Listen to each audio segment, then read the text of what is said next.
And good evening, everyone, and welcome to Holy Crap, the VlogCast. VlogCast that started as a combination of spite and the Streisand effect to try to answer the questions of why. We have a rotating panel of guests on to try to discuss the questions and to try to come to a better understanding of a question, because sometimes the journey is more important than the destination itself. I am your host. I am Shujin Tribble Kawanishi, known on The Second Life and around all over the place. I was originally born in Brooklyn to a Roman Catholic household. I grew up on Long Island, now live outside of Buffalo, New York, and I am an unabashed atheist. Joining me this evening is Unrenowned Tech. Hello. I grew up in New York, although a more rural area of it. I grew up in a mixed household. I currently reside in Southern Maryland, and I am completely ashamed at what I've done for a Klondike bar. And surprise guest this evening, rounding out the trio this night, is Joey. Hi, everybody. Joseph Cox. I served as a armored crew member for the Army for 8 years, confirmed atheist, and expert in absolutely no field, but I've dabbled in my fair share. So, for those of you that are watching, first off, of course, thank you very kindly. If you'd like to take advantage of the question and answer system here, by all means, feel free. We'll be more than happy to tackle the questions that come up for the evening, and who knows, you might even spark a future topic for a future show. If you have something a little bit more involved, of course, please, by all means, send me an email at shujintribble@gmail.com, and we can see what we can do about that. In the link for the description field, you will also find a link to the future possible topics. If you have something that you'd like to make a vote for, or even to suggest your own, please, by all means, utilize the Google Drive and the email, and you can send it on over to me, and we'll see what we get from that. If you want to take advantage of me, I'm a sucker for Star Wars. Which, of course, means that this was just your month, wasn't it? Anyway, so this is the episode for May 11th, 2014. This is Happy Birthday, Sweet 16. Yes, I'm going to keep doing this kind of shit because it just feels good. No, this is not the Not Safe for Work episode. That is going to be the 20th episode, but we'll talk about that later. We're going to be talking about a topic that came through a while ago via email from longtime listener and follower S. Ross. Now, there have been some contentions about the stuff that's been going on, and that's okay. We don't have a problem with that. So if you have questions or comments and you think that they might be a little incendiary, dude, just do it. We like it. Don't worry about it. You can't piss us off. Really, you can't. If we weren't going to be incendiary, we wouldn't bother doing this show. Exactly. I mean, the whole point of it is, you can have your thoughts, you can have your considerations, you can have your opinion. You may be wrong, you may be right. But the important part is trying to understand the why, which is the entirety of why this started. So the email came through as follows. The Bible contains vast allegory, historic and cultural situational context, and countless language idioms from the time it was written. Why then, like both atheists and Ken Ham do, read it word for word literally? Well-educated theists and denominations read it as it was written to be read, allegorically, historically accurate in parts, and with the deeper theological intent first and foremost. Therefore, should one have some formal education, or not, before cracking open the book and interpreting it? So this starts off to be a very interesting question. The question is, if you're going to go and read the Bible, should you have some foreknowledge about it from people who want to discuss it and teach about it? So, Tech, you started to talk about it before we came on, so I'm going to throw it over to you first, and go ahead and bring your thoughts back up and kind of run it from there. Well, my first thoughts when I first heard the question really put forward was, what kind of formal education are we talking about here? Are we talking about biblical studies? in which case people who have already interpreted the Bible for you are trying to tell you how you're supposed to read it and how you're supposed to think about it and how you're supposed to interpret it. Because if you are, that's not really, you're not really thinking for yourself. The thinking's been done for you, and they're telling you that basically this is the outcome you should get, and if you're not getting it, you're doing it wrong. And I can understand something in the science field where you're trying to do a mathematical formula following a strict set of rules, or a scientific experiment that's been repeated over and over again, and in the criteria that you're using, you should get results X, Y, and Z, and if you're not, then there is something wrong going on. But we're talking about the Bible. This is not a scientific manual. This is not a mathematical manual. Are there some math and science in it? It depends on what angle you look at it, but there's a little bit, but it's not the whole thing. Now, if you're asking whether or not people should have formal educations in terms of math, science, art, basically your grade school, from kindergarten all the way up to 12th grade high school and graduate and get your GED or whatever the case might be before reading the Bible, I think that would actually be fantastic, because a lot of people have some form of religion. It's not just Christianity. It's some form of religion. Whatever is popular in the area that they're born into is the first one that they're usually exposed to. It's the first one that's usually being imposed upon them, and it's usually their parents, because they kind of live with their parents. Common sense there. I would really love to see something where, okay, before you can start imposing religion on children's will, they need to have time to be children. They need to have time to have fun and enjoy life, grow up, learn the basics, the fundamentals as we call them, which is the math, science, the reading, maybe even a foreign language or two,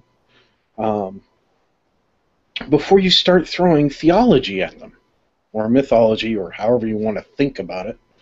I haven't thrown Odin at my son, or Thor, or any of those those kinds of gods.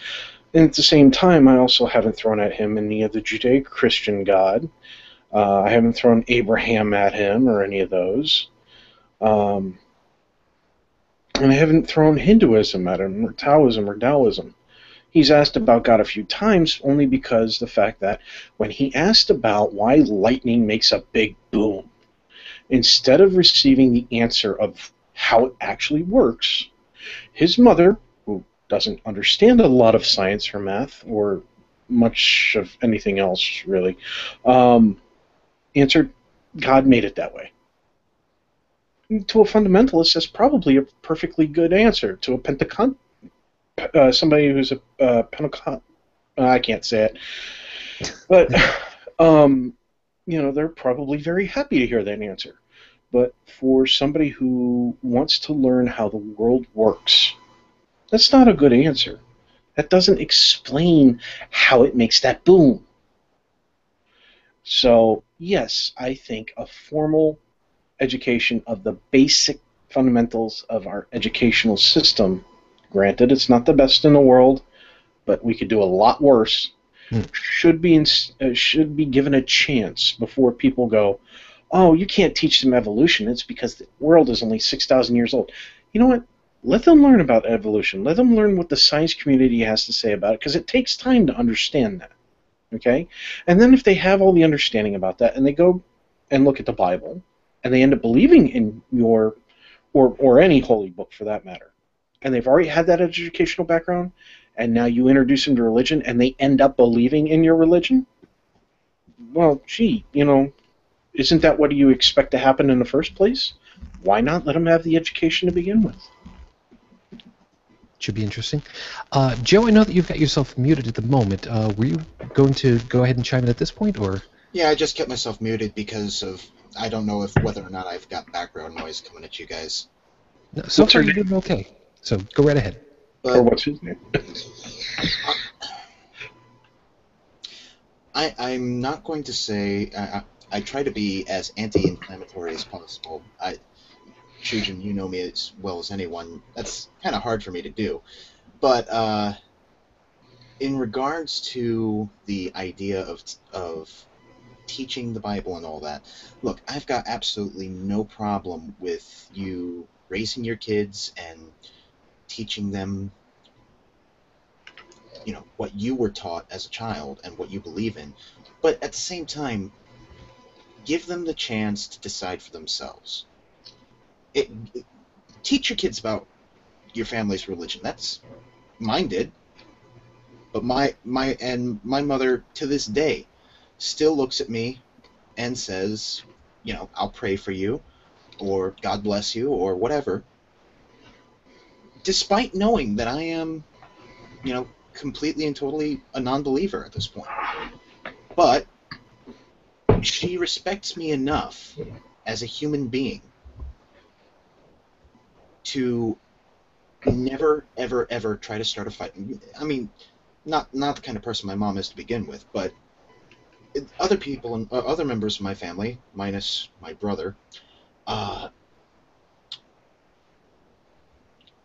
they see no problem with it. There's no difference to it. I am the same person that I was when I was growing up with them, albeit, you know, missing a few parts.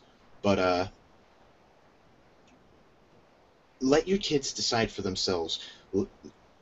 If you want them to be exposed to, you know, religion as an educational system, I don't wholly agree with it from my own standpoint, but if that's how you feel you want to raise your children, that's fine. But allow them the chance to experience other things as well, because and respect their decisions. I mean, you can just respect your children's decisions, basically, because that revolves around so much more than just religion. There's that. Okay, there's a couple of things that I want to make sure that we hit and cover, because I get the funny feeling that there is a piece of what Tech was just talking about that I need to play devil's advocate for a second before I go ahead and talk through my piece of it all, which is the idea of reverse indoctrination.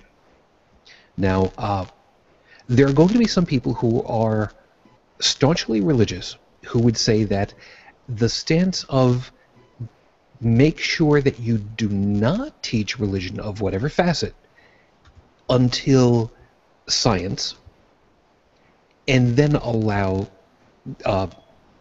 religious education of whatever kind, could be considered reverse indoctrination, indoctrinating into the religion of science before anything else. Now, I've heard this argument before, and I personally find it to be a crap argument. However, that's my opinion. Now, of course, as we know full well, the why on that becomes a little bit squirmy. Those who accept, there's a reason for using the term, for those that accept the scientific literature and the scientific findings and such, do not see this as a problem, because if you have an understanding of how the facts are understood in the universe, in reality, and how they're gone through, you've got a better understanding of the universe, ergo you can understand what's actually going on. Which sounds really stupid. Well, if you understand it, obviously you understand it. So you understand it, so you understand it. I know it kind of sounds like it's just the same thing overlapping itself. But this is one of those things where you can't unring a bell. You can't put the genie back. You can't unbreak a glass. No matter which way you go when you do it, you get the secular education first and then biblical, or the other way around. You're going, just like with one of those old classic choose your own adventure books, you're going to follow whatever pathway that's going to take you. And as soon as you make the trip down one of those paths, to paraphrase, you chain us all irrevocably. You're just going to be going down whatever path that is, and there's no going back from it. So it's a tricky course to try to figure out which way you're going to go. And if you guys see me playing with my eyes a little bit, if I'm blinking a little bit more, if I'm squinting a little bit differently, my contacts have not been playing nice with me recently, so I'm a little hazy on them right now. So forgive me. Notice you got a little bit of red eye going on there. Yeah, throw a minute. In my particular case, should there be formal education before cracking open a Bible? I'm thinking about this in a little bit of a different method, so let me talk this one through. The way that I'm understanding the question is, should someone be formally trained about the Bible first before learning it, before actually reading it? And taking the question from that angle, I have to say no. One should not be formally trained about the Bible, formally educated about the Bible before reading it. And again, this is a little bit different from the tack that you guys have been taking it from, so let me kind of talk this one through a little bit.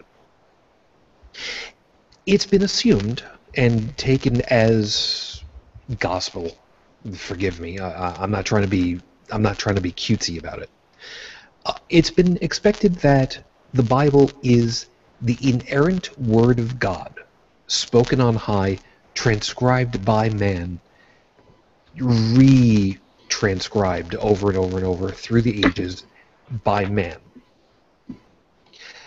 However, my thought about it from an abstract is, first, why would the Almighty give this information only to the absolute highest people, the priests, to disseminate it to everyone else? Would it not be much more efficient to make sure that any and everyone is able to read this for themselves to come to a better understanding of the religion and God itself? And I'm saying itself and not himself because I want to use a general neutral in this particular case. So I'm not saying it to be insulting to anybody. And there's a thing about this that I'll get to at the end for that. And trust me, it's fun. The rationale for me is that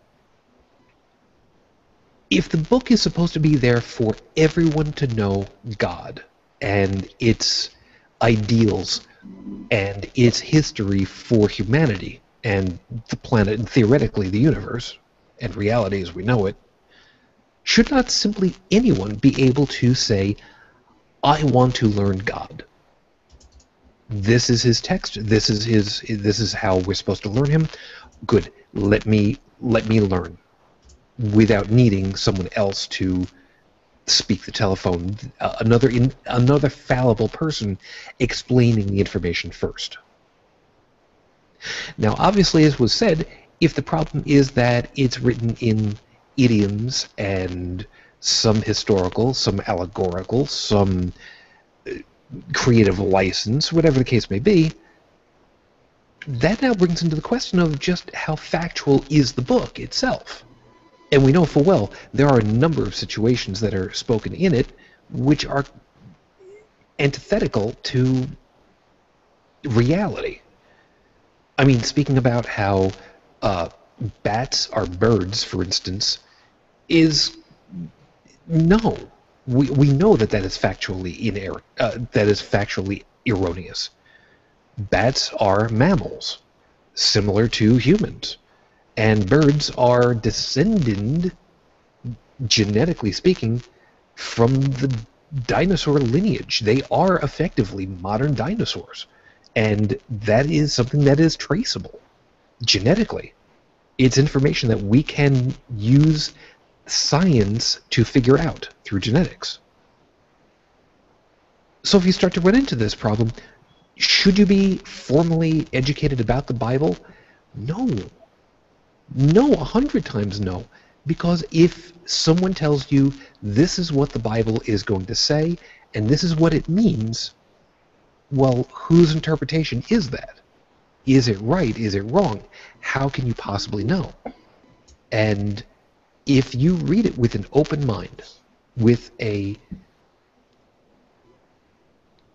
you take it at its own face value, with no preconceptions of what it's supposed to be, what the allegories are supposed to mean, what the historical pieces are supposed to be, if you take it as what it is, you find the beauty, you find the amazing pieces, you find the gorgeous ideals as to what humanity could be for each other, and you find all of the horrificness and the absolute duplicitedness and the backhandedness and the horror and the mayhem and the why would you ever think that this is a good thing, all wrapped up into one.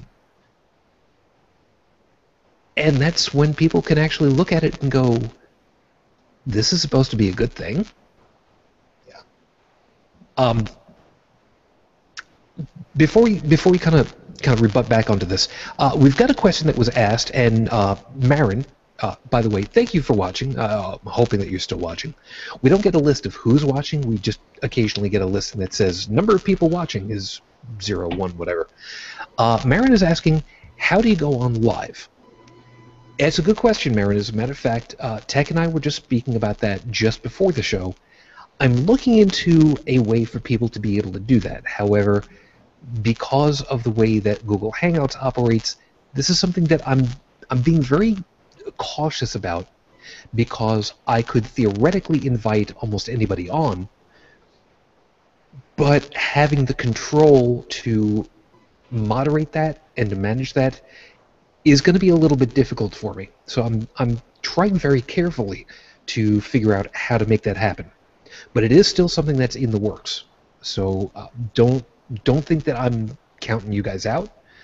I would like to have people come on every once in a while, but again, it's something I'm looking into as to how best to make that happen. But thank you. That is very flattering. It truly is. And love to be able to have folks come on and ask questions. I know it's going to sound like a weird thing to kind of back this one up a second. Joe, are you at all familiar with the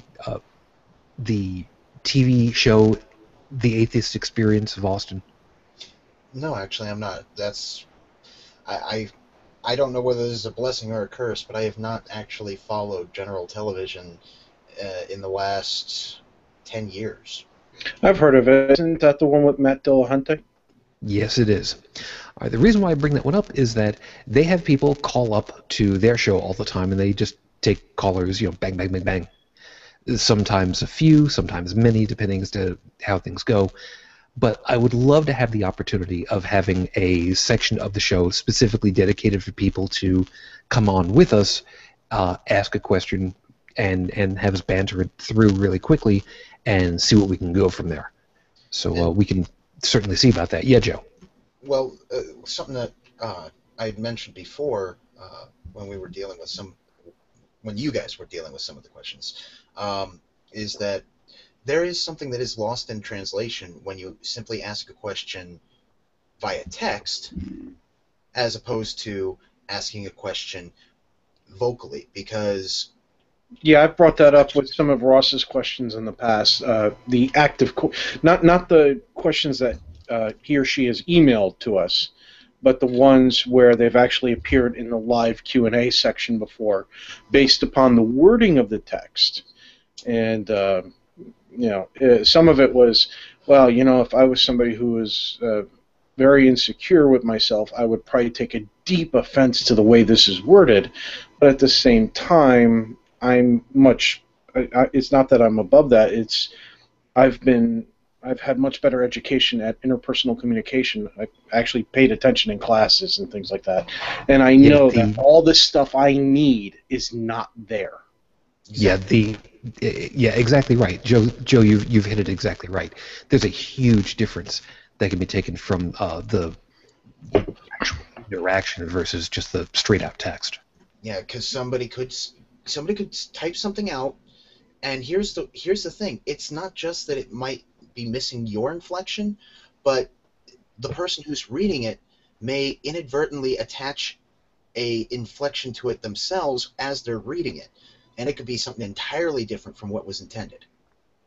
Yeah, and that's something that I've tried to battle with, and whenever that's come up, I make a big effort to try not to have that be a problem. I try. There's no way for exceedingly hard. somebody to just record their question, give them like a little 30-second or 15-second clips, a WAV file or MP3 file system, and then send it via email to just play and whatnot. Well, funny you should say that, because that is also a possibility, although I'm not quite sure how to make that one work. But there is a system inside of the Google Hangouts for being able to play through YouTube videos through the system, and that's also a possible that we may be able to do in the near future. You can always go the Howard Stern route and just put a big old speaker next to the microphone. So essentially, what you're suggesting is we could possibly do something where, throughout the week people email or audio questions and such, and then we play them at the end of the week and answer them on air. Well, now see, that's the problem. I'm not quite sure how to play it through the system. There's a couple of pieces I'm still trying to investigate how to do it. Google Hangouts, for all its great ability for free, is a little bit of a kludge fest at times. So I'm still trying to kind of work my way through that. It's fun, isn't it? Shujin, on the topic that you were discussing earlier about the fact that for a long time it was priests who were reading the holy texts, regardless of religion, and disseminating that to the majority of the populace. Not to kind of point a spotlight or anything like that, but for a long time it was illegal in Europe to translate or print the Holy Bible. Mm-hmm. And it was considered heresy. It was dubbed heresy by Pope Innocent III. Yep. The thing to keep in mind, people, is knowledge is power. And even if that knowledge is wrong, if you believe it to be the correct knowledge, or at least you believe somebody who has that knowledge is correct, how much power are you giving them through that kind of recognition? Because if everybody was able to read the Bible, very few people had translated texts, and we're talking kings, monarchs, so on and so forth. The common man having a translated Bible at the time, unheard of. And once you actually have the ability to read it yourself, what power does this person have over you anymore? Yep. And yeah. I'm sorry.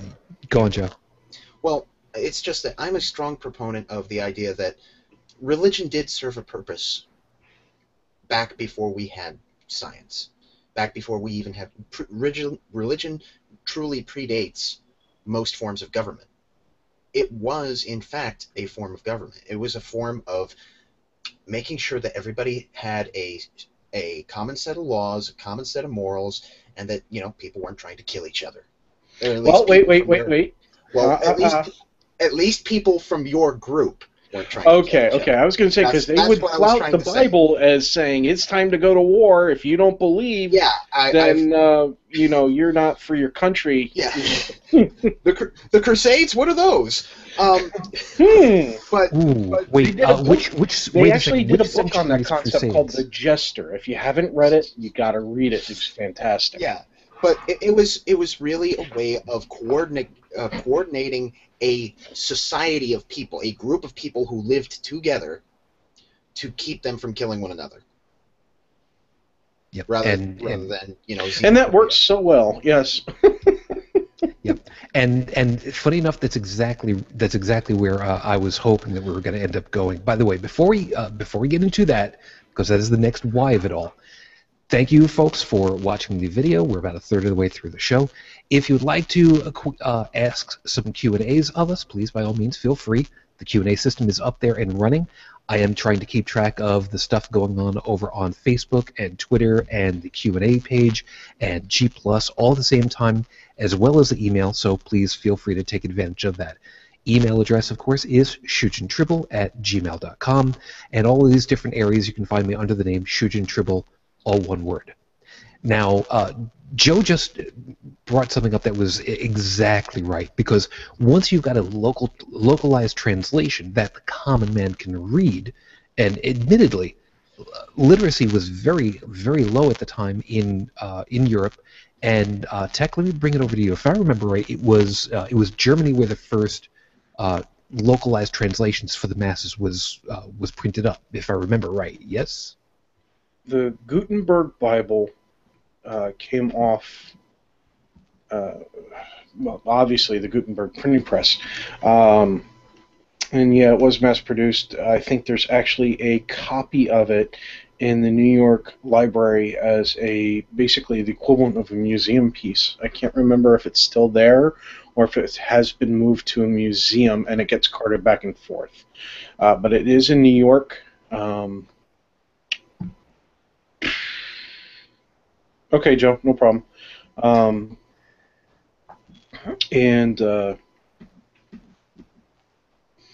It's a thick book. It's also old. It is a primary example of a mass-produced piece of work, not on the level that we have today. I mean, today, if you have enough words written, enough pages written, you can go to find a printing press and just have your book printed out and stamped out as long as you've got the funds to do it. The Gutenberg, on the other hand, that was a printing press where they actually, they had to manually set the letters. We have computers and machines to do all that stuff for us nowadays. But and even though it took time, they were able to knock them out and get them distributed. There were people who did have a problem with that. And there were, I don't know if Gutenberg ever felt fear for his life or not. I just hope that he was very happy with his accomplishment before he passed on. Yeah, very much. Because I appreciate it. I appreciate the fact, you guys can't see it, but I have bookshelves filled with all sorts of different types of books. I have fiction, I have comics, I have educational texts about all sorts of different subjects, mostly networking. That's my particular field there. But I even have some nonfiction stuff, some stuff about people who were interesting to me, about their lives. In most cases, it's actually science fiction authors, because I like to learn what makes a science fiction writer tick. It's different for each. You never know. And I will take the books down, and I will read them, and I will, in the act of reading, you can smell the pages, the pulp, and everything else. You can't do that with a Kindle. Okay? I True. understand the digital age, but there is just an appreciation for these books that, you're either a bibliophile or you're not. You either appreciate a book or you don't. And I do. And so every time I look at these books, there is a huge history that comes along to the printing. Before that, to make a copy of the Bible, depending on where you lived in the world, you might not be able to. And in other parts of the world, you would have what's called a family Bible. And the family Bible would be passed down from generation to generation. But if one of, let's say your family had so many family members that you branched off and lived in a, maybe you moved a little bit further down the town or down the valley or whatever, just set up your own farm or whatever, you'd have to make your own. And that would involve sitting down and copying the Bible word for word. Yeah, that's the thing. A lot of people just look at the family Bible idea these days and just scoff at it because I can go buy a Bible, right now down at the 7-Eleven. But Wait a minute. Why even bother buy it? Well, You can get them in PDF text format for free. Exactly. Well, exactly. There's that too. It just makes it easier to get it. But back in the day, every Bible was printed or was made by hand, and it was a very valued object. And before the printing press, every Bible had been produced by scholars from the clergy by hand, and very oftentimes were very beautifully decorated by hand. I'm glad you mentioned the whole typography thing from Gutenberg, because I'm a graphic designer by education, and Gutenberg has been beaten to my head over and over again. He was a goldsmith. That's what allowed him to be able to craft the letters. Was his family? His family were goldsmiths, and to answer your question, yeah, he did get a lot of flack from or you said you didn't know whether or not he was ostracized for printing it. He actually did get an awful lot of flack for that. But well, if you think about it, when the church has that kind of power, when any human being has that kind of power over another human being, and along comes Joe Blow who goes, "Oh, look, I've got a copy of the same book that you're reading to everybody else. Oh, look, I'm sorry, what did you tell them? Oh, no, in here it actually says X, Y, and Z, not A, B, C. You're lying to the people." And all of a sudden, the people that were following you are now going, "Wait a minute, you're lying to us?" Well, there goes your power, and there goes your authority. And we saw that in Russia. We saw in Russia that they felt Stalin and other appropriate people felt that there was a potential conflict of power between the church and the state. And until they really repressed them, and they made sure that the people understood they didn't want them to practice religion. It wasn't because atheism was a better idea. They were trying to take religion out of people's lives so that they didn't have any competition. Because once, and it took a little while, but once they really had the church out of power, and they did for a while, then they said, "Oh, we don't care if you want to believe anymore or not. Here's what you've got to do from now on." Yeah. And that was the attitude that was taken after they repressed the people and got them dominated to where they want them, and also the fact that the church understood, we're being allowed to practice and preach again, but if we say one thing against the state, they are going to kill us. We're going to keep this calm. It was a. Go ahead. No, yeah, I was going to say a lot of it is just simply about power, because entrenched power is strongest, no matter what it comes from. Sean, by the way, thank you very much for listening and paying attention. Sorry it took us a couple of seconds to get to your question. What is it all about? What we're discussing at this point was an emailed question that effectively came down to the question of, do we think that a person needs to be formally educated before really reading through the Bible in order to get a better understanding of it? And the why about it all really goes into a lot of different pieces. At this point, where we're taking it from at this point is, what is the good or the bad for being able to just read through the book itself, whether educated or not at the moment. And where this is taking us right now, the why on this one becomes a big question of, where is the power seated at that point? Yeah. Now, yes, what? We were going through it, looking at it from a historical view. Right. Which at this point, politically speaking, like I had mentioned, the power for the individual to understand and to... Oh, shoot, I'm going about this the wrong way. The power for the individual to better understand the rules and regulation that they are living under is an immensely powerful piece, because that's when the person, the individuals, can band together to say, this makes sense, this doesn't make sense, this is fair, this isn't fair, this is why. Because when people have the understanding as to what's going on around them and the why, which is the whole reason for having started this vlogcast in the first place, that's when change is able to happen. When information gets out and is examined, and it goes from there. Now, Joe, you've got a little bit more on the what happened with Gutenberg, with the Bible, with printing it up locally, and what ended up happening to him. Well, it was actually a comment based on what Tech had said about, the church decided to rein back on those rules because of governments.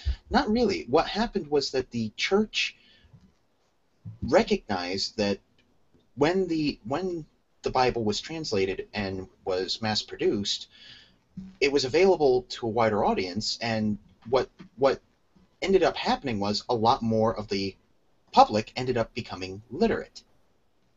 And as a result, at the same time, a lot of the public started to criticize what was said in the Bible. But at the same time, those who didn't criticize, a more literate and a more educated population was a more productive population. Wealth was being amassed over the average. The average wealth of, the common person was skyrocketing in comparison to, the years previous.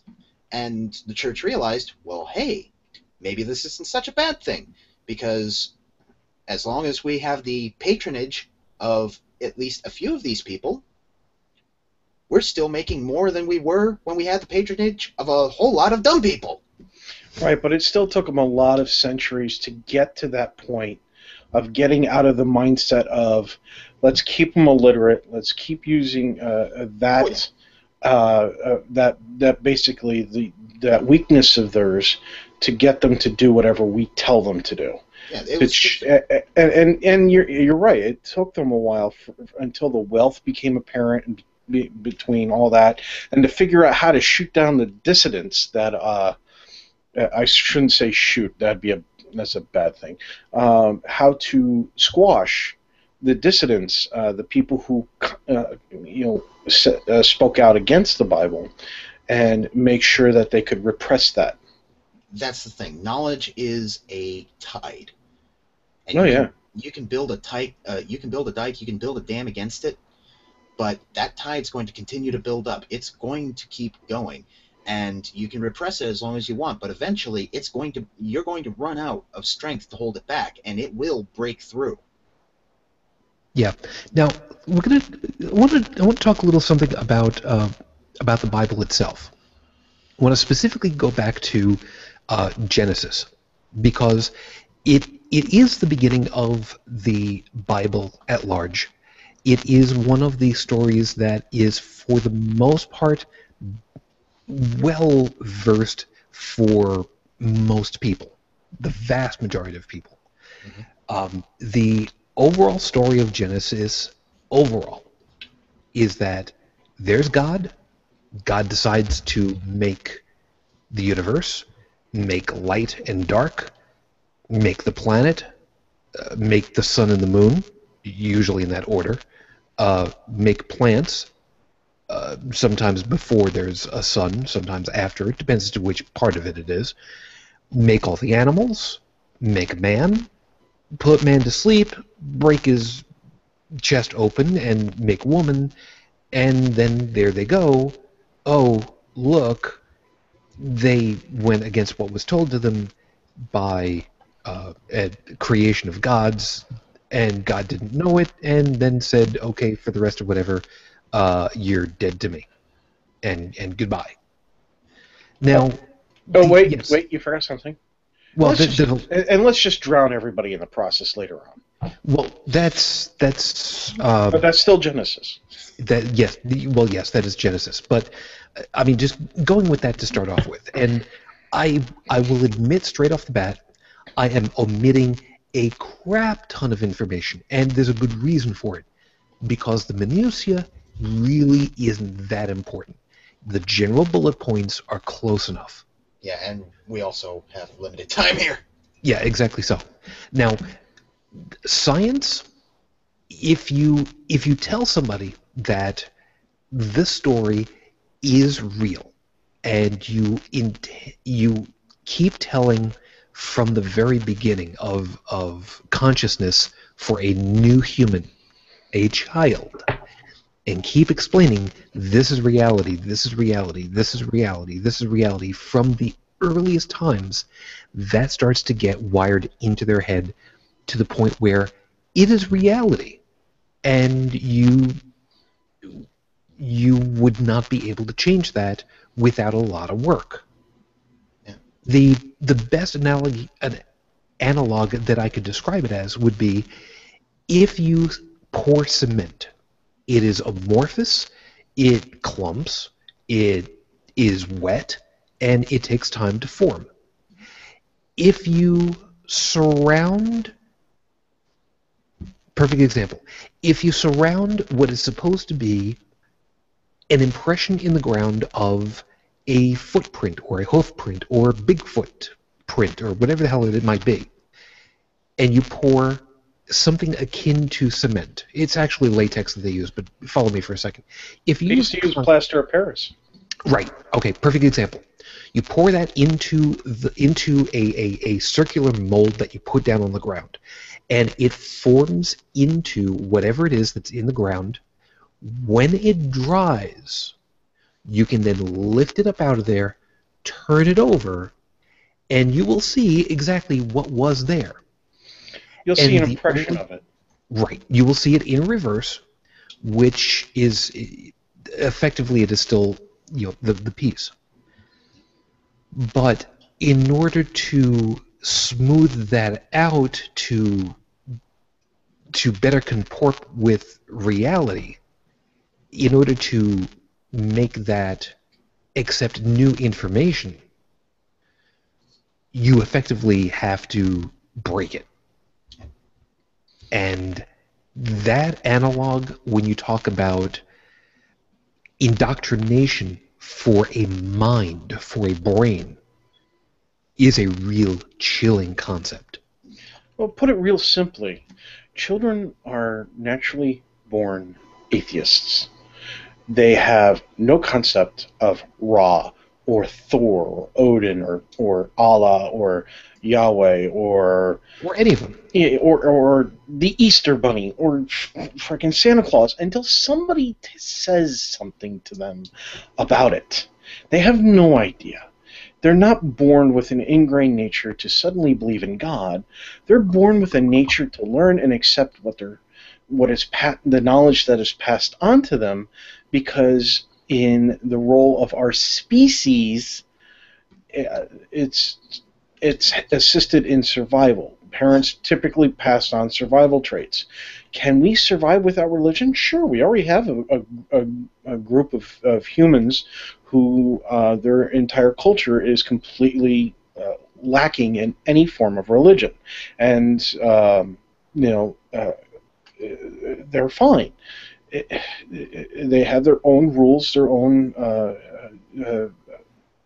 ethics, morals, whatever you want to call them, and they're absolutely fine. And children are fine too. The only reason a child knows that it hurts to hit somebody is one of two ways. Either, now mind you, I'm talking about with zero adult supervision. I'm talking about just children all by themselves in a group. They know it hurts one of two ways. Either A, the other child goes, "Ow, that hurt," or B, the other child hits them back, in which case they go, "Oh, wow, that actually hurts." And it all varies depending on each child. But that eventually gets learned, that there's communication there.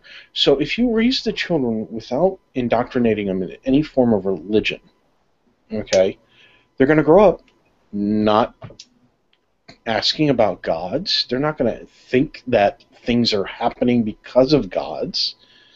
They're going to be able to live their life, and they'll still ask questions. They'll still be decent human beings. They can still learn laws and rules and regulations. They don't need God in their life to become attorneys or judges or astronauts or street sweepers or coal miners. You just learn it from each other. Joe, it sounded like you wanted to pop in on that one too. Well, it's just that this idea of the whole indoctrination thing goes well beyond, religion. I mean, you want an easier allegory for it. What did your mother always tell you about going swimming after you've eaten? Oh God, yes. I mean Stay near the old shell wives' tale. line. Yeah, you stay out of the water that too. stay out of the water for at least half an hour, or else you'll start to get cramps, and you might drown. Mine was stay near the shallow end. Yeah, well, there is absolutely no evidence, and many people have tried this sort of thing.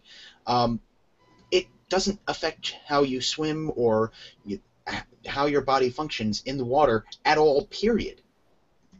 It's just something that somebody had said a long time ago, and then, their mother told them, they told their daughter, or their son, and, it'd been passed on from generation to generation until it was considered common knowledge, even though it was wrong. It's very much so, and it's. You know how it probably came about? Somebody probably went into the water, and something bad happened to them, and we didn't live in an enlightened age where we could study what happens to the human body after it eats and attempts to go swimming. Yeah, well, somebody just came to a early conclusion. For all we know, somebody might have just been stung by a jellyfish, and that's what happened. But nobody saw the jellyfish. So and it's more possible it happened more than once too. Yeah. Yeah, which it is. Yeah, it's see the problem with these kinds of questions, and please don't think that you can't email these questions. We love this stuff, even though it can be a little bit difficult and a little daunting to unpack these. It's so worthwhile. It really is. So, thank you. The biggest problem with the thing is, like I had said early, well, at the beginning for my own piece, no matter which way you go down, you're going to go down whichever rabbit hole you've chosen. And it's almost impossible to change which way you go. The biggest problem of it all is, again, going back to why. I want to kind of go backwards a little bit. I want to go back onto in the next 15 minutes or so that we got before we have to start wrapping. Why would it be necessary? Why would some people think it would be necessary to require? No, require is not the right word for it. To need education about the Bible and what it says and why it says, instead of just going into it cold. And Joe, I'm gonna give you first crack on this one. Well, I'd seen a lot of news on this sort of thing. Down in Georgia a couple of years ago, there was a school system that had actually started putting into its textbooks, in the front of its textbooks, it started putting in biology textbooks. It started putting in a caveat saying, at this time, evolution is only a theory. Oh, jeez. And that even grew to be worse because a lot of the parents and a lot of the teachers at this school started petitioning to have secular education or creationism taught as well. Mm-hmm. And that's what the church is for. Exactly, but here's the thing. The church, nobody's telling you to go to church except for your parents and your priest. You have to go to school, at least in the U.S., generally speaking. You have to go to school. Right. And they see that as their last stand, their last bastion to be able to get their message out to a young, impressionable audience. Yep. And they look to take advantage of these children, these school children, during a time that they are supposed to be absorbing as much information as they can, They are trying to put forth their own agenda into that to try to get the children to absorb that as well. Something I really do not agree with. Yeah, which I forget who it was, but wasn't it one of the popes who had at one time said, give me a child until he's 10 and I will bring you back the man, or something to that effect? I'm not entirely sure, but I can check. Well, Yeah, hey, if they're gonna teach religion in schools, they better make sure they teach every single one and every single variation. Let's see that happen. It was give me a child of 7 and I will give you a man. And this is attributed to the Catholic order, specifically the Jesuits. Well, wait a minute. I thought they didn't condone homosexuality. Well, what the statement is supposed to mean is, if you have control of the young mind until from the beginning until about that point, you will have control of the person through the rest of their life. Exactly. Mm-hmm. And For example, there is... Yes, go. Well, for example, the reason why we start children in public school in the U.S. at the age of, what is it, usually 6 or 7? 5, 6. The reason why we start them at that age is because that's the age where they start developing those reasoning skills and start absorbing a lot more of the information around them. Up until that point, a child is a child, still exploring the world that they can see at this time. They don't really have that concept or that cognitive ability to grasp. They're basically still concepts. An animal. Yeah. Well, yeah, unfortunately, yes. But the idea that school is from, this age to this age is to be able to get them to absorb as much of that information as possible and to be able to expose them socially to other children and adults so that they can grow socially as well. That way they can find out it hurts when they punch one and they get punched exactly. Back. Like I said, they're still an animal. But that's basically what that quote leads to, is that you give me a child of this impressionable age, and I will give you back someone who I have molded to be what I consider to be a upstanding member of society. Of religious society. Yeah, of my society. Yeah. Okay. Tech, so for you at this point, why should somebody be formally educated in the holy scriptures or text, or whichever one? Well, as for whether or not they should be formally educated in the Bible, honestly, I don't think so. You've got several things up for consideration. What age is it most appropriate to teach?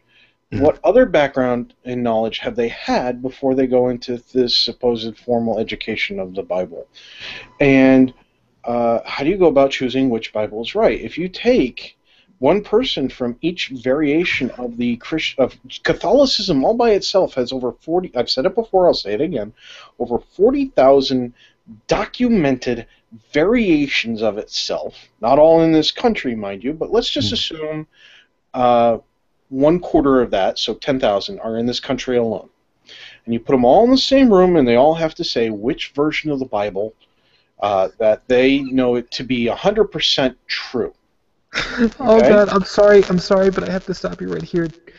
Now I've got it stuck in my head. 10,000 sects enter, 1 leaves. That's exactly what I've got in my head now. Exactly. Those Bibles are great. You can carve out and put little flasks in them, or guns, or knives, or whatever. Choose your weapon. Brings new meaning to a term, Bible thumper. Well, that idea... I say just glue it to a baseball bat with some nails and really go to town. Zombies, be scared. That's exactly why they had the Council of Nicaea, is because they had so many contradicting stories and contradicting proverbs and interpretations of the Bible at that time, that they pretty much gathered together the most powerful people of the Christian world and said, "Hey, guys, we got to go ahead and clear some things up. Before they killed themselves off, yeah. But that's the point here. You know, where is this formal education coming from? Who has validated it? When you have a formal education of 1 + 1 = 2, there is a mathematical and scientific background behind that that is pretty much globally accepted. There's no religion that's globally accepted all across the world by every single person. Now, do some people not accept math? Absolutely. But as far as the mathematical community goes, 1 + 1 = 2. The only time 1 + 1 = 1 is, I believe, Marxism. There are 4 lights. Yeah, let's not go there. But I'll give you the Spocker if you're not careful. Yeah. The thing about the whole public education based on religion, we have that already. And I'm not talking about the people trying to put it into primary schools. That I don't agree with, because primary schools, classes are mandatory, going to the school is mandatory. We have public education in religion. That's what college is for. We have entire college courses devoted. You know, I guarantee you can find a college course for practically any religion you want to study. But the thing is, it's what you want to study. It's something you choose to do. Nobody's telling you to do it. Nobody's holding a gun to your head or a truant officer at your back to tell you to do it. I agree. It gets to be a voluntary instead of involuntary piece, and maybe in a way that's one of the most important piece of it at all too. And see, the other concept of being formally trained in the Bible, you know, not everybody is of the same faith. Those that believe in a God or many gods, you know, why should they be forced to read the Bible if their faith doesn't require that? Yeah. So, and why should I be required to go to college, which is basically what we've kind of agreed on, is that if you're going to have formal education in the Bible, make sure it's after grade school and all the basic stuff. Why should I be forced to go to college and pay somebody to teach me how to interpret the Bible when I can just go to the local store and pick one up and read it for myself, Exactly. using the skills and knowledge and what I have? Now, if I do that and then I have questions, well, heck, I still don't have to go to a college for that. I can go to the local church, because I don't care what state you live in, you probably cannot travel more than 10 to 15 blocks without finding at least one church. It may not be the one you want. It might be Methodist, or Baptist, or Pentecostal. Oh, I said it that time. Or evangelical even, which means it's going to be real loud on that one, and you might get some free food in the process, but, you know, hey. But I once again, you know, why should I have to pay to go to a college to learn how to properly interpret it when there's all these other resources? It's all about fear. Right now, because I have a buddy who is he is a Christian, and one of the things that he constantly does point out is that Christians in other parts of the world are attacked, they are killed, they are tortured. And yes, they are. So are atheists. So are other people of conflicting religious beliefs for the area that they've entered. The point is that they are scared right now because of what the politicians in in the United States of America have done. The stances that they've taken have actually encouraged people to pull away from Catholicism. When you get on TV, national television, and say, vote for me because I'm going to take away the rights of your wife and your sister and your daughter and your grandmother because my religion says so and I'm of this faith, and people back away. People are going to back away from it, and that's exactly what's happening. So now, right now, I believe, I feel with my heart, and it's being backed by the evidence that I'm seeing with my eyes and ears, and what I'm reading in the newspapers, seeing in the news, and the polls that are being taken, you know, all the evidence that's being put together, along with this feeling that they are running scared, and they don't want people to have the science backgrounds or the math backgrounds or the skepticism, because most religions, most aspects of most religions, fall flat on their face, and without that quote unquote proper college training, there's no way to defend themselves. That's where all the apologists come in. That's all the college training would be, is sitting there paying a college to listen to some guy or woman who's an apologist for the Bible, try to explain away every little nook and cranny that skepticism has a problem with. Yep. Joe, I'm gonna give you another couple of moments over here to pop something else in here before we have to wrap this part up and get to the one last piece that I got. You would ask me to do that right as I forget what it was I was going to say. Trust me, I know that feeling all too well, man. Three samurai walk into a bar. You're not helping. Would it have been better if he had said 47 of them? Oh, no. How about 300?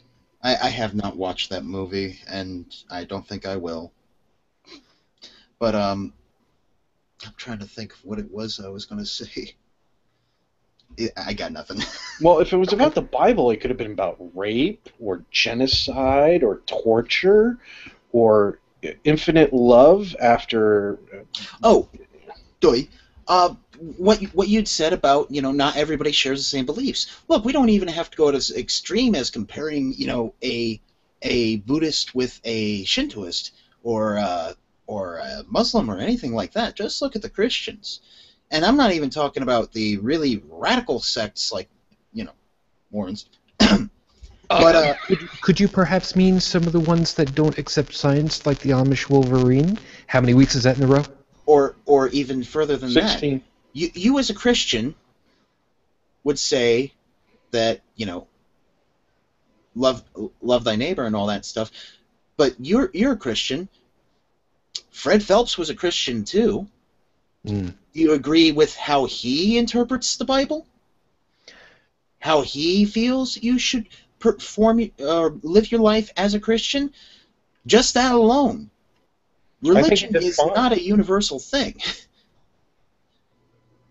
Yeah, you're quite right, and there's still a lot of pieces about this that are very odorous to me, and we may end up revisiting this at a later time, because there's still some pieces that I feel we may not have been able to unpack properly, but we'll see about that. I'm sorry? Well, I was going to say that this is something that could be discussed over the course of years, let alone, an hour and a half. Yeah, exactly. And the problem with this particular show is that trying to find the underpinnings, the why of all this stuff, can really take a lot of rabbit holes if you're not careful, and not all of them are really worthwhile, although the exploration of them all is really what the point of it all is. So it gets a little bit hair-raising, no pun intended on that one. Let me see if I pronounce this correctly. Is this tourmaline? Tourmaline? Tourmaline, from the look of it. Yeah, tourmaline. First off, thank you very much for paying attention. And what's going on? The question that we had been talking through was, should one have formal education about the Bible, or just in general, before really tackling and trying to understand the Bible? And if you go back through the YouTube archive afterwards, you'll be able to take a look and see how we've kind of come through this one. However, I'm not going to say he, she, because as usual, we don't. If we don't know, I'm not even going to try to go with it. But Tourmaline had asked over here, do you really have to marry a rapist? According to the Bible, yes. A rapist is punished by having to marry the person they raped. Now, Joe, it sounds like you're trying to find the chapter and verse on that one, eh? Quite literally, yes. I've forgotten where it is. It is, I think it's in Exodus. I could be wrong. trying to remember. I think it was one of the ones, some of the things that Moses had said as exterior to the Ten Commandments, which I'm not going to pick on the Ten Commandments specifically, but thou shalt not rape would seem to be a really good one to have put in there, as opposed to you can't take my guns away from me, or whatever the heck the list of 10 is supposed to be. The one where that comes from is Deuteronomy 22, verses 28 through 29, which commands it commands a rapist to marry his victim. Could you read it off directly? Let me go ahead and look it up. And and how which one is it that you're grabbing this one from? Biblia.com, a Bible study site. Okay. Verse 29: If a man meets a virgin who is not betrothed and seizes her and lies with her, and they are found, 29, then the man who lay with her shall give to the father of the young woman 50 shekels of silver, and she shall be his wife, because he has violated her. He may not divorce her in all his days. Now, here's the problem with that. There are some apologists who will say the reason for that is because she is now defiled property. Yes, this comes from a time when women were property of their fathers and husbands. Yep. And as defiled property, she would no longer command a high enough dowry. So this was a way of making sure that she was kept safe with society and was not ostracized and could actually have a living outside of which tech. Yeah, real quick, your thought on that one real quick? It's real simple. You look in the Bible, and it still talks about the same thing. There are people in the United States of America that are married couples who, when they go to church, the women, the wives, are not allowed to talk in their churches. They have to wait till they go home and ask their husbands if they have any questions about what their priest had said. And they actually, the priest expects that behavior because that's what's printed in the Bible. Yeah. And then you have, in not only in Catholicism but in other religions as well, not only are women seen as property of the men, but the fathers or the husbands, but in some they're actually seen being as less value than a goat. Yeah. Exactly, and then this... Especially if the goat's a virgin. You have to check for that, though. Not in New Zealand. Nay. But this goes back to what I was saying earlier, that, compare the Old Testament to the New Testament. The New Testament reads like you would expect typical religious jargon to read. But the Old Testament reads more like, civil bylaws. It really did represent more of a government system than it did a religious. It represented, especially one of love. And Tourmaline, if you're still listening, if you ask somebody who is of the faith about that, and they have listened to apologists talk before, they will say, oh, well, Jesus Christ came down and died and changed all that.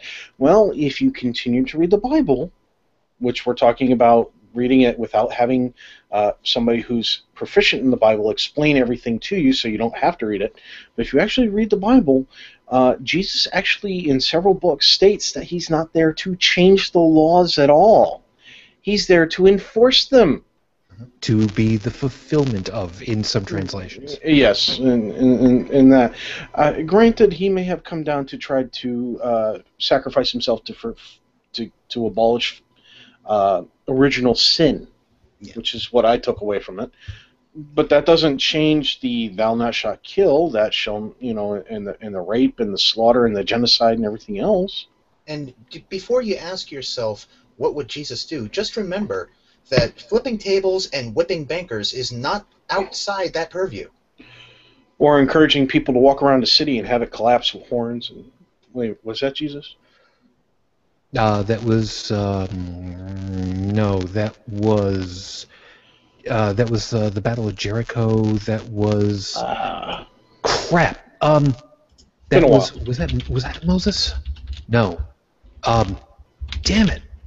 It's been such a long time, man. And people who are watching this, That was Joshua. Joshua. Okay. Okay, thank you. We're all laymen here. We make mistakes. Yes. We make errors. Those of us who are men are men enough to admit it. Those of us who are women enough to admit it, but they're not here today.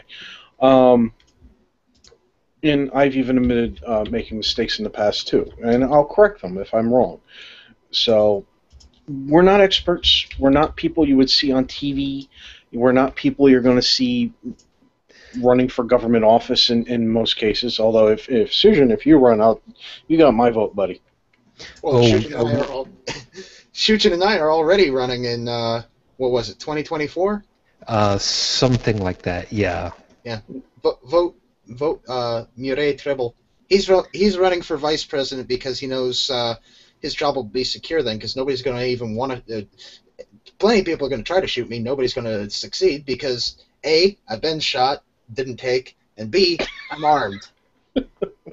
Plus, we're also reviving an old political party from the late 40s and early 50s that was started by the late, great, wonderful humanitarian, the late Mrs. George Burns. Gracie Allen started the Surprise Party, so we decided that was probably the best way to go. The name alone sounds like you would expect the politicians that would be having their debate to be on stage, to have the cameras ready, and all of a sudden, they're in the middle of the debate, and somebody just comes running on stage and goes, "Surprise, mother!"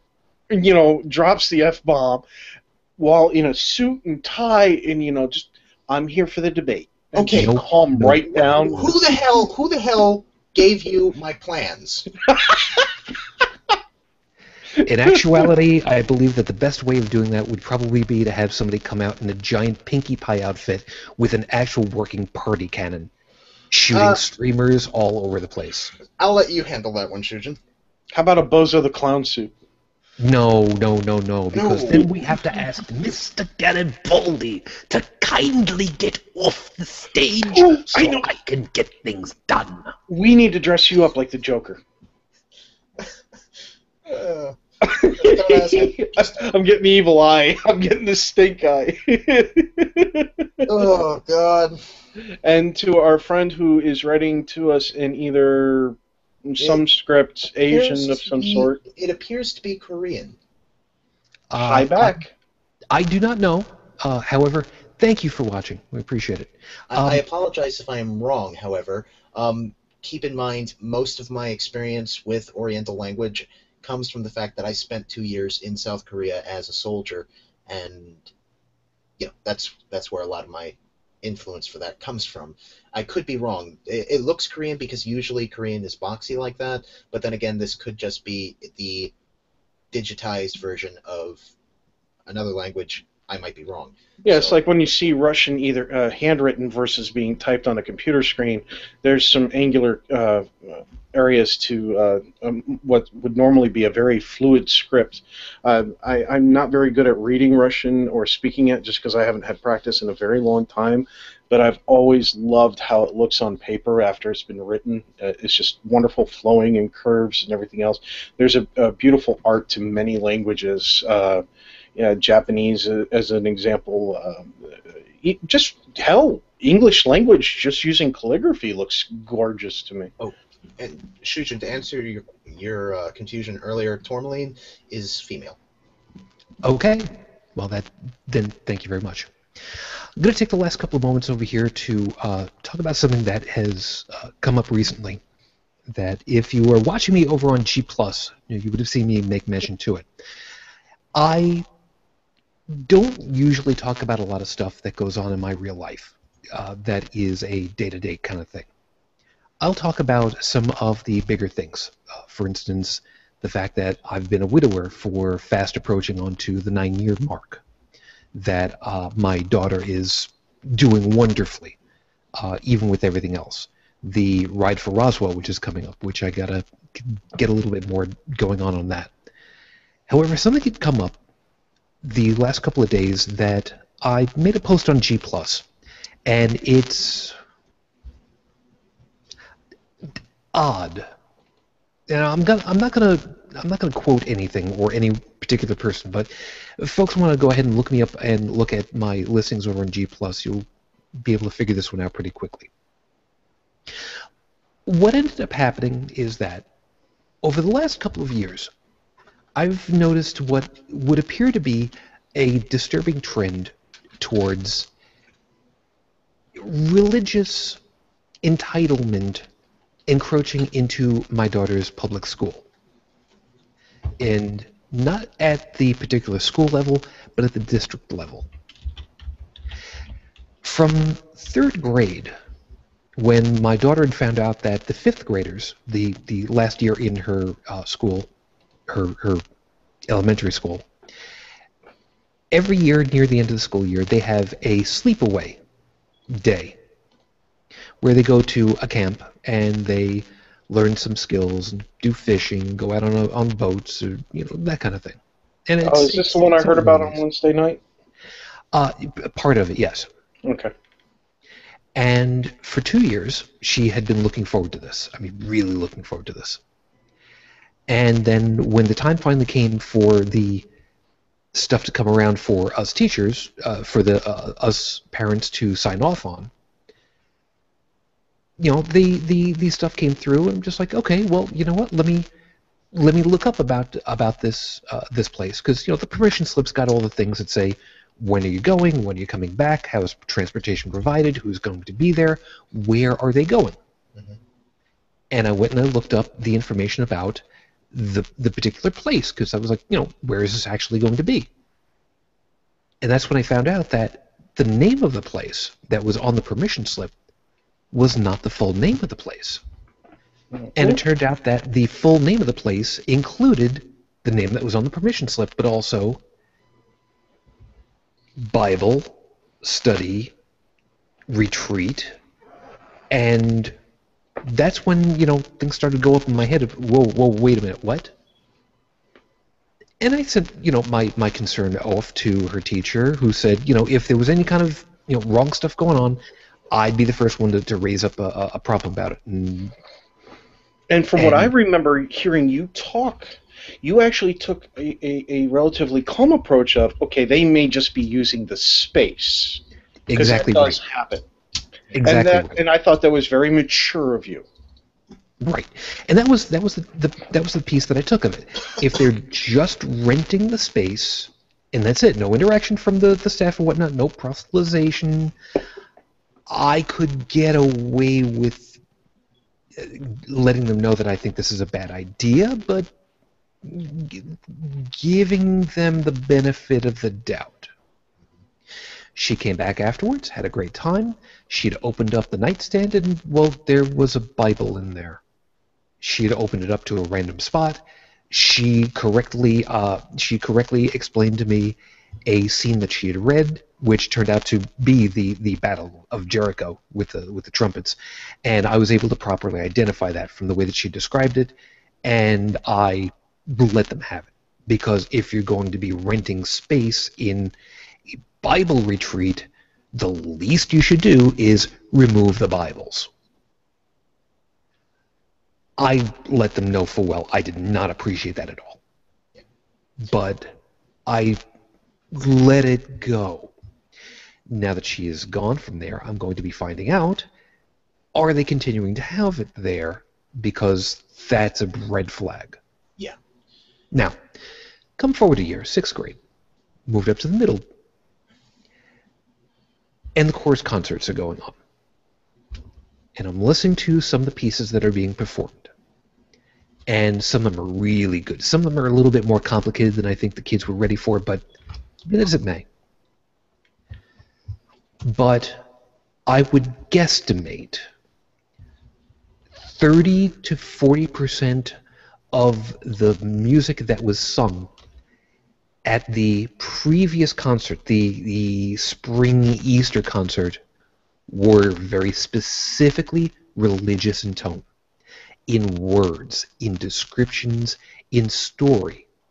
specifically about Moses, the parting of the Red Sea, the specifically calling out for God. And I was very unhappy with this, but I also thought on it a little bit also. The Christmas concert, a little bit religious, kind of spiritually, kind of okay. It's Christmas. It's one of those things.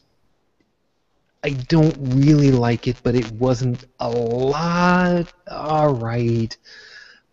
I'll give you the little bit. And then this one for the Easter breaky kind of springy kind of thing. That was a lot. I don't really like what's going on with that one. Something's not quite right. That's really not good. And now the next one is coming up next week. And there's again specifically Christian religious music that's in there. Relatively young music too. That's one of which is specifically saying, if you want to get through your troubles, you call on God to help you to get through your troubles. And I'm kind of paraphrasing, kind of not. I don't remember what the exact lyric is, but that it pretty much there. Yeah, every time I hear Jesus take the wheel, I just assume that somebody's about to be visiting the ER very soon. Right. Now here's the problem. I posted on G+ that I did not post about all of these pieces. My post on G+ was pretty generic.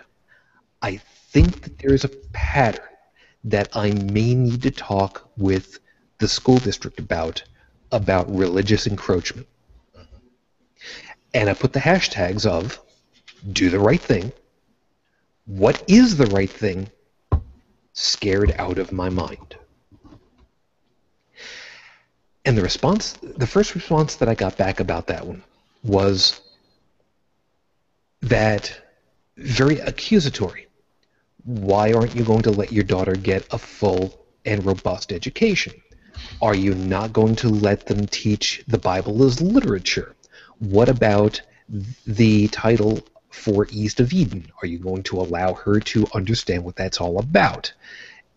What about if Tolkien's Lord of the Rings is part of the curriculum and its Catholic overtones, or are you going to allow her to read all that and a couple of other things on that, building and building and building in a snowballing fashion, shut up, Joe, and it became this monstrous avalanche of why won't you let your daughter be taught? This is just unbelievable. And I had to take a step back from this one and because I started to type up on this one. I'm like, I had like 3-4 different things that I wanted to put into this response to the whole thing, and I just stopped. I just deleted it all, and I had to go, well, wait a minute. First off, if we're going to talk about intent on authorship, Tolkien intentionally did not write it for anything. He wrote it so that people could read into it whatever they wanted to. But that's not even what we're discussing here. I didn't tell you what I'm talking about here, and I'm not going to. That's not what we're discussing here. It's got nothing to do with it. But if the Bible were being taught as literature, would I have a problem with it, or any of these other books? I don't know. Because there's a lot to try to unpack with what if they assigned book X without knowing what it is that they're looking for, or what the book is, or what's going on at the time. I'm not even going to try to tackle that because I got far more pressing information that I have to deal with first. Yeah. And fortunately, I had somebody else, not white knight, but actually come in and say, look, I think you're going a little overboard on this. He's not talking about being afraid in any way of religion. He's trying to make sure that things are staying the way that they're supposed to. Joe? Well, two things. One, if the Bible was being taught as literature, it would be terrible literature. I mean, the characters are terribly one-dimensional. But on top of that, this is not about being afraid of religion or anything like that. Schools are in our country. Now, if you're watching from outside the U.S., I apologize if things work differently there. But at least here in the U.S., the school system is a public domain. Public schools are, yes. Well, yes. Public schools are a public domain. They are paid for by taxpayer money, which means that they are supported by the United States government. The United States government, in its First Amendment, in the First Amendment of the Bill of Rights of the Constitution, which, for all intents and purposes, is treated as the United States government. The Constitution outlines everything that the government is supposed to be doing, which is why making an amendment to it is such a hassle for us. But the very First Amendment, which is part of the 10 bills, the 10 Bill of Rights, was that it guaranteed American citizens freedom of religion, to perform whatever religion they see fit, that the government shall make no provision to recognize or support a religion, to teach in a pub, and to compound on that, it doesn't just give me the freedom, or it doesn't just give you the freedom to practice whatever religion you want to do, but it also gives me the freedom from whatever religion you happen to be practicing. You start putting a religious education into public schools. Number one, you're violating the fact that the church, that the government is not supposed to recognize or provide for any religious just any religion, period. Yeah. Well, you know what? Also, I want to cut you off real quick, because you're on a great point, but it doesn't click with a lot of people who are of the Christian background, because they see atheism as a bad idea. So let me put it this way for you. If you are Christian, you have your children in a public school, and you have demanded that their school teaches the Christian faith. Now, mind you, that opens up a can of worms that makes, if the school is going to cater to your religious needs, they need to cater to the non-religious and all the other religious as well. Exactly. So now there is another student in your child's school who is Muslim. So now, in addition to the morning Christian prayer, there is also now a Muslim prayer. Exactly. You, as a Christian parent, are going to raise holy hell. That's what I was actually going to take a step toward next, was the fact that we start putting a specific religion's doctrine into our school systems. Sure, in the United States, the majority would be Christian, but you've also got, you've got Muslims, you've got Hinduists, you've got Buddhists, Wiccans. This is the whole purpose of the First Amendment, the freedom of religion. And to go ahead and make a Christian studies mandatory in a public school is to infringe on the rights of those who aren't Christians, not just the atheists. Look, Christians, I'm sorry, but it's not just you and us. There's a whole slew of other players. Yep. Oh, yeah. One of the best ways that it was described as far as to how to deal with the question of religion in government was, and I've forgotten who it was that said it. I think it was Mark Twain, though I could be wrong. I'm very likely wrong. But it was described this way. If you want to live on a diet, that's fine. But don't tell me and my family that we're not allowed to have steak because you can't have steak. That's where it comes down to. Yeah. Don't tell my family what we can do because you can't, because whatever. Now, how this comes down to government is, here in the United States, is very simple.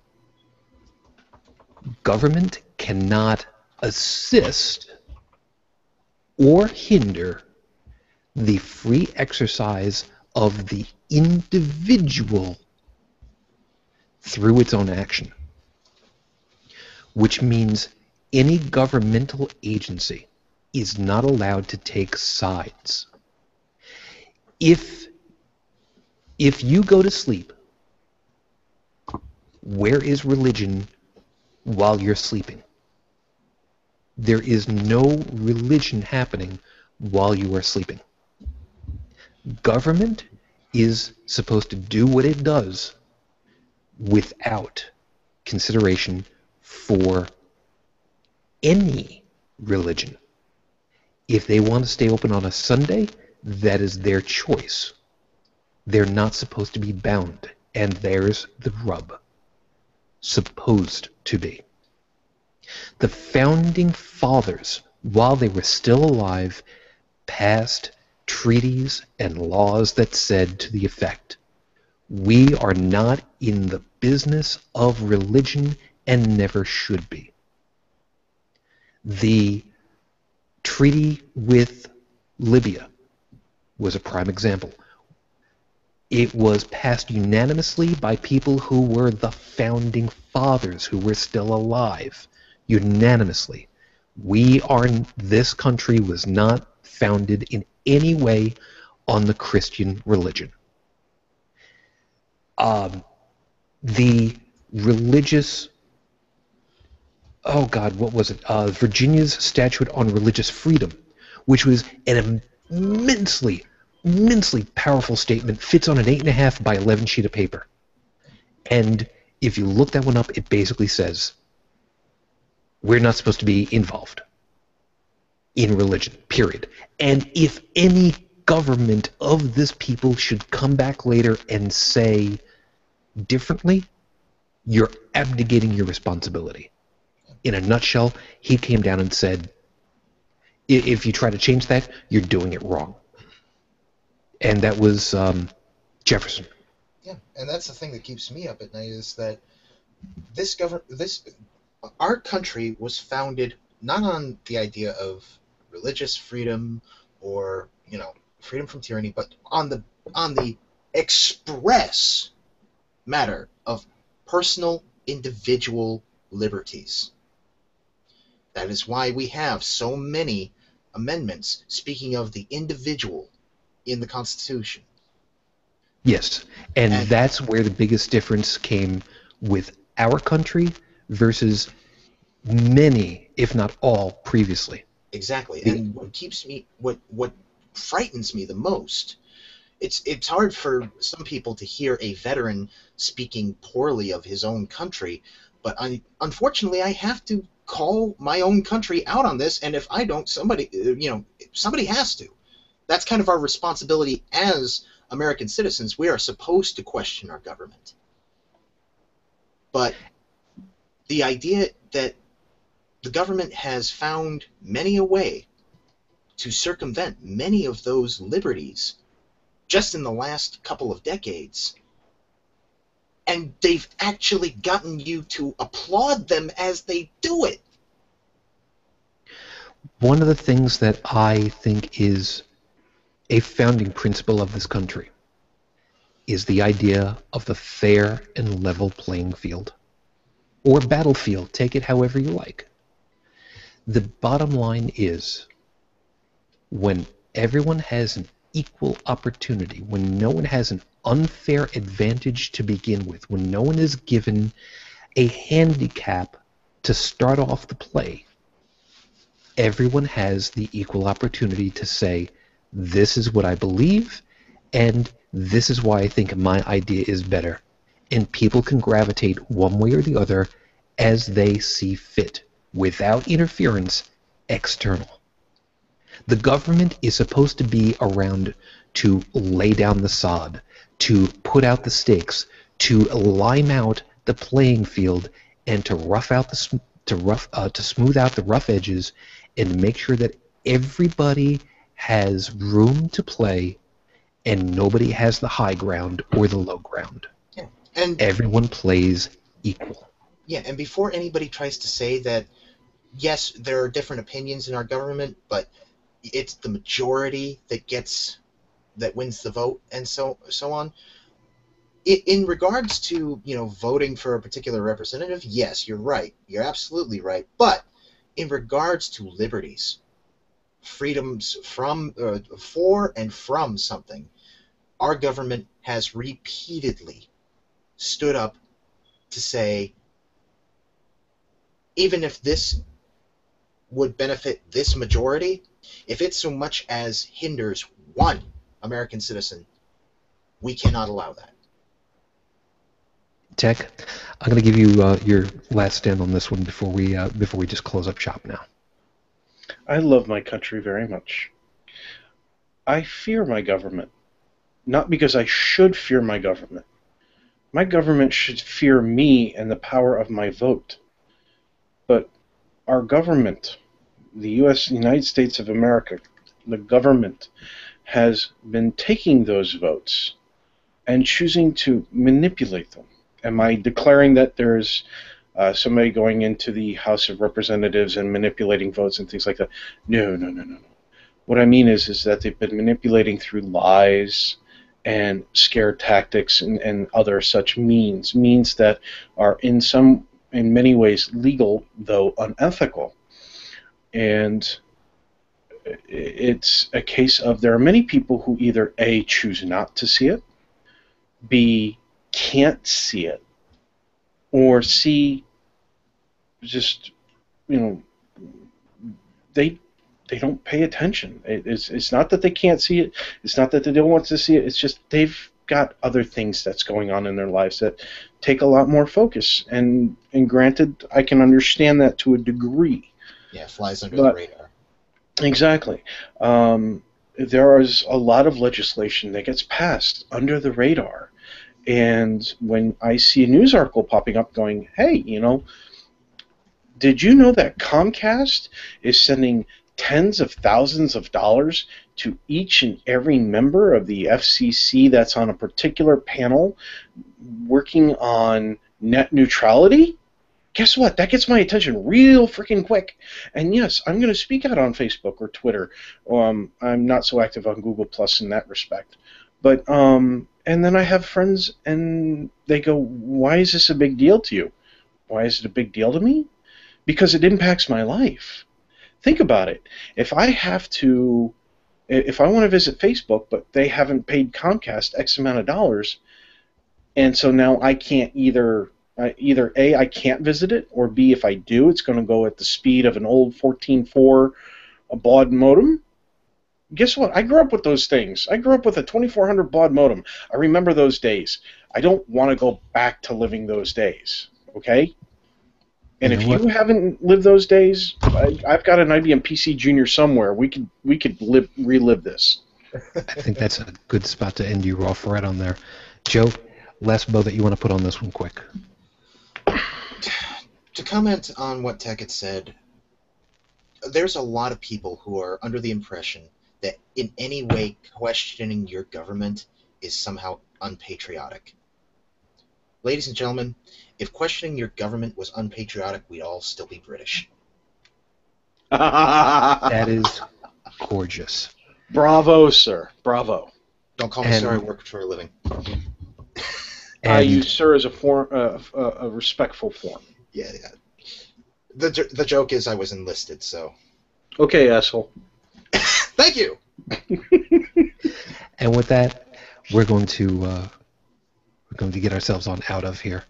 There's a piece that one of these days I do want to cover to specifically talk about the First and Second Amendments, not on the same night, because those two are freaking immense pieces to unpack. And I'm sure that they're going to be really interesting to discuss, especially with folks who are not U.S. citizens. As always, I want to thank my panel tonight. Tech, thank you as always for joining me. Absolutely, man. Rock on. And Joe, thank you very much for coming in quite literally last minute. Well, yeah, I figured you guys probably needed a hand. It was, two of your usuals are kind of off in the ether at the time, so I'm happy to help. True that. And hopefully when we get the opportunity of discussing first and second, if you might be available, I would love to have your input on that. Oh, I could talk for hours on that one. Yes, but we only officially have 90 minutes. Yeah, do you want me to leave the handguns alone? Because where did I put it? Okay, never mind. We will discuss at another time. In any event, I want to thank you all for having watched and for getting through this, especially those of you that have been watching after the fact on YouTube. We do greatly appreciate it. As always, if you would like to send an email over to me so that we can see about including topic ideas or to cover questions or commentary that you've got, please by all means email me, shujintribble@gmail.com. I do not always get to see the commentary on the videos. I'm still kind of working my way through it. It's much more a hobby than a full-time gig, so please bear with me a little bit as I get through that. If you would like to see about participating in the show, of course, I'm working on that a little bit at a time, so please just be patient on that. If you would like to follow me on any of the major IM systems or whatnot, just search for Shujin Tribble, usually just all one word, and you will find me all over the freaking place. And for those of you that have been taking the time to watch, to comment, to give us ideas, pointers, even dissenting opinions, especially dissenting opinions, thank you.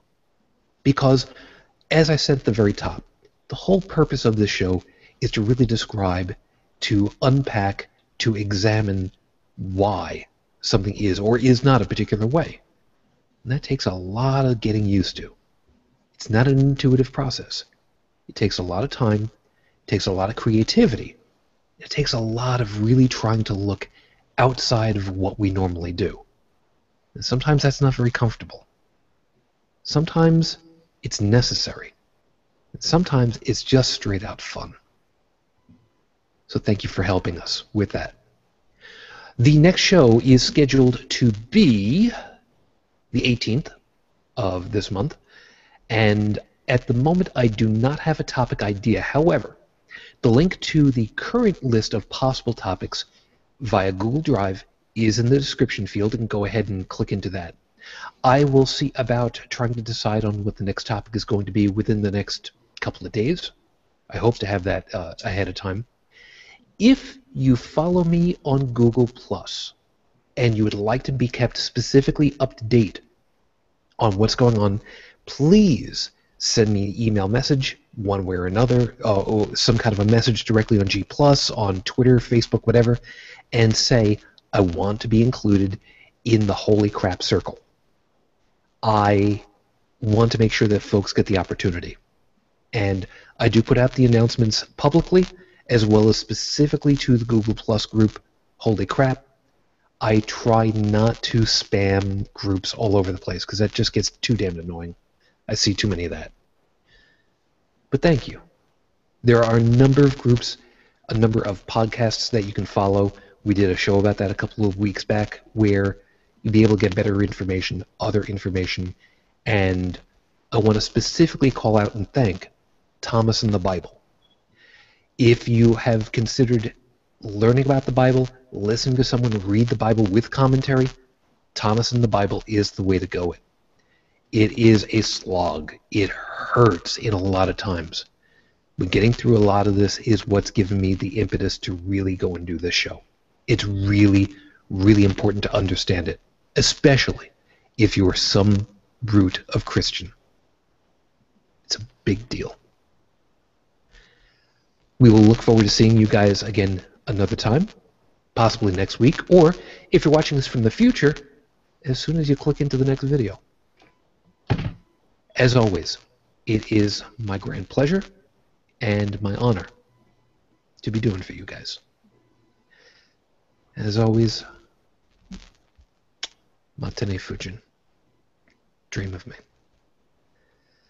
Until the next time we get together, everyone, as always, I wish you the peace I no longer have. I wish you the strength that I've learned. I wish you well. Until that very next time we get together, everyone, good night.